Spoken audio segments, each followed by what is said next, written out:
चूता पटेल यार सारा शहर फिरते आ गया आईफोन नहीं लगता पे मेरे को 17 प्रो मैक्स हमें कुछ छित्ता ना कर जीवे वापस मान प्या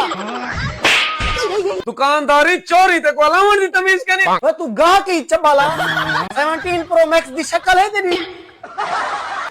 रुपया मरे नहीं हाँ वो प्यूमा गा की पुलिस हलाई आज मैं पूरे 2 कुकड़ी बेची बता आज मैं मोबाइल घिनते वैसा ही दफा 17 प्रो मैक्स डॉक्टर को मिले मोबाइल ने को नहीं मिलिया तू डॉक्टर रोवन ते को मिल वैसे अच्छा मैं वेना पे घिंदा